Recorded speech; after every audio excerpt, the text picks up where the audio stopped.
Good morning. My name is Jackson Gilman-Forlini, and I'm the Historic Preservation Officer for the Baltimore City Department of General Services. We're here today to explore Baltimore City Hall, a majestic 1875 Second Empire-style landmark. And we're going to take a behind-the-scenes tour and go all the way up there to the top of the dome. Please join me today for this exciting Doors Open Baltimore sponsored event brought to you by the Department of General Services. Come on, let's go to the top.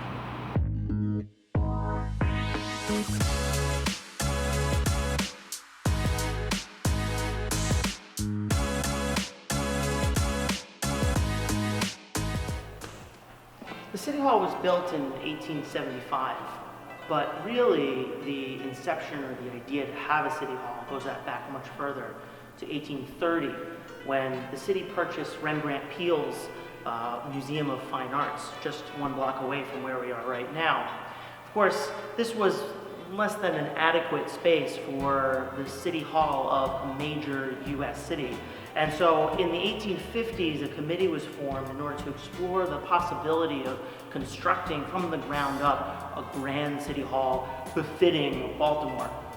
And then a design competition was issued in 1864, and the winning design went to local architect George Frederick, who at the tender age of 22 won the competition with the design for the City Hall that we see today. Work began in earnest in 1867, and then finally this monument was completed in 1875 and opened to great acclaim.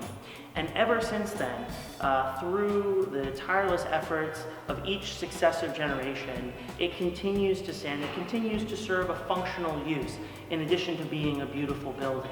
This is the seat of Baltimore City's government, including the City Council and the Mayor's offices, as well as the Law Department, the Finance Department, and myriad other agencies. And so that's what I like to convey to a lot of people, that not only is this an impressive piece of architecture and Baltimore history, but also it continues to function as a testament to the legacy of the people who built it. We're here now on the 6th floor of City Hall, and through this door is a passageway that leads all the way up to the dome. We're about to embark now on a journey from which we will never be the same.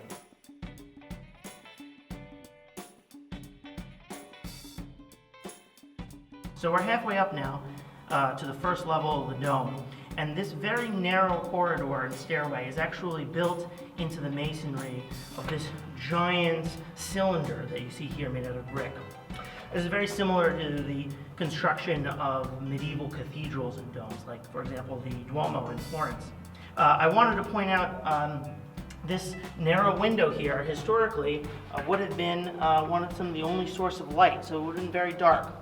And actually, the references to European architecture can be found even in something as simple and utilitarian as this window, which is cut to mimic the arrow loops which you find in medieval military architecture, like castles, designed so that historically you could shoot an arrow without exposing yourself, but also it widens to give the person on this side of the wall a maximum range of motion.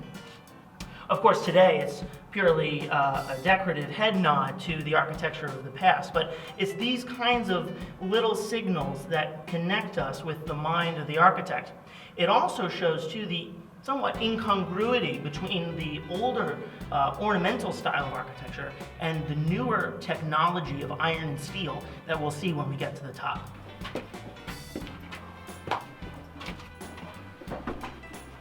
So here we are, moving into the first of 3 mezzanine levels of the dome.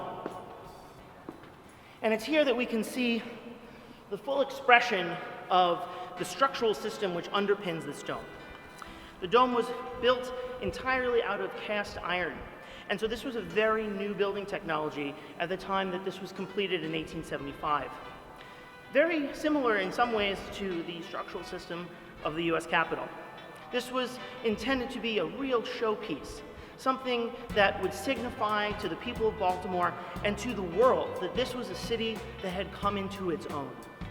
You'll notice these enormous windows. These windows are actually, if you can believe it, double-hung sash windows, meaning that you have on the top a window that's fixed, and then on the bottom half of the window is actually a sash that lifts up, that's functional. And this was designed intentionally to help let hot air out of the building as a kind of natural passive ventilation system.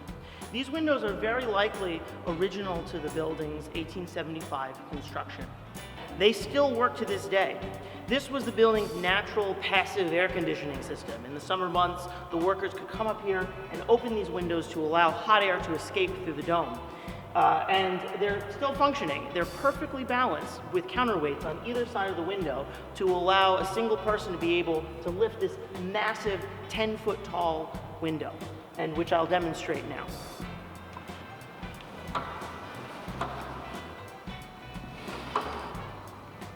Just like that, with very little effort, these 150-year-old windows continue to serve their function today.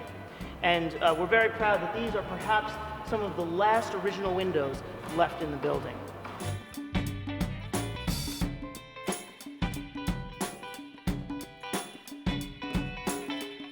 Over here, we have at the top of the interior of the dome, this stained glass window, which is a great oculus and symbolizing the different values of the builders and the civic boosters who constructed this building. We have also this spiral stair, which from the contemporaneous descriptions of the dome is original. All of this ironwork was produced and engineered by a man named Bowman, who was something of a genius. He designed something called the Bowman Truss Bridge, which was a very new, innovative type of railroad bridge at the time. And so all of this, even though it looks quite old to our eyes, was really cutting edge for its time, and was emblematic of Baltimore as an industrial manufacturing powerhouse. These materials were all built right here in Baltimore with the hands of Baltimoreans.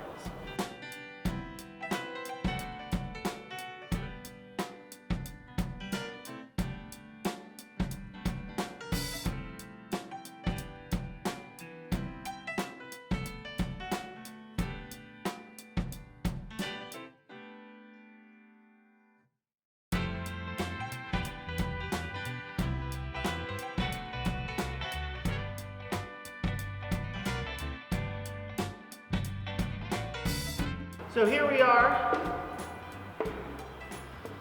in the clock room. This is the second to last level of the dome before we get to the balcony on the top. And it's in here that you can see these circular windows known as oculi, or eyes, which peer out onto the city below. We can also see this is where the 4 clocks are facing out, and also the mechanism which controls them.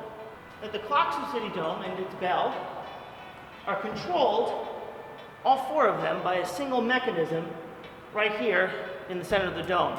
If any of you have ever been to the Bromo Seltzer Tower, it's a very similar type of setup and apparatus that they have there.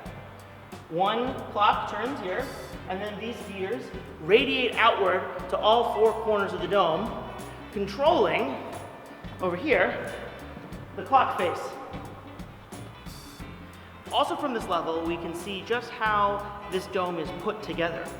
On the interior, we have these massive steel girders, which are assembled into a kind of frame. And then on top of that frame are iron plates, which are riveted together. And the iron plates are what form the exterior appearance of the dome from the outside. And so you can see almost kind of like scales, like fish scales, moving up to the top of the dome. These cast iron plates are fit together perfectly like a jigsaw puzzle. And from the exterior, it appears to us almost the illusion of a single piece. These are very artfully molded and crafted to give the dome a sort of classical appearance. And this is a very similar building technology to what we see at the US Capitol building.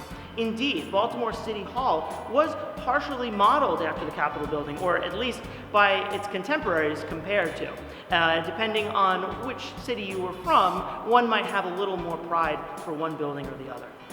So with that, it's time now, very exciting, to go all the way to the top, to the pinnacle of this symbol of civic pride. We're going to the balcony of the City Hall Dome.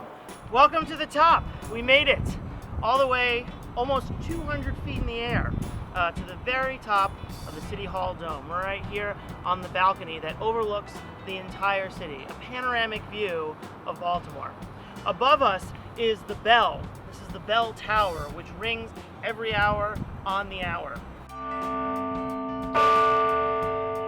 So from here you get a panoramic view of the entire city, and we can point out various landmarks from up here. You have on the east side, of course, the Shot Tower, War Memorial, the Hopkins Hospital campus really dominates the skyline on this direction. Also, you can just get a glimpse of Bayview Hospital really far out. But then moving south, you can see the Port of Baltimore and the bay, as well as the Key Bridge poking through some of these buildings. And you can also get a view of Harbor East and just a little piece of the National Aquarium and Federal Hill. Of course, in 1875, this was a full 365-degree view, but today we can really feel like we're among the skyscrapers. It's really an impressive view from up here.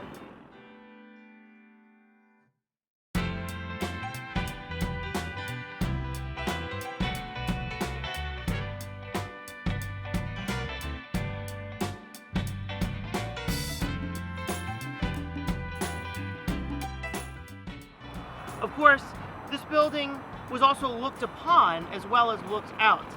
In addition to being a functional office building for the city, really this architecture, more than anything, is a symbol of civic pride. And what better to explore Civic Pride Week with?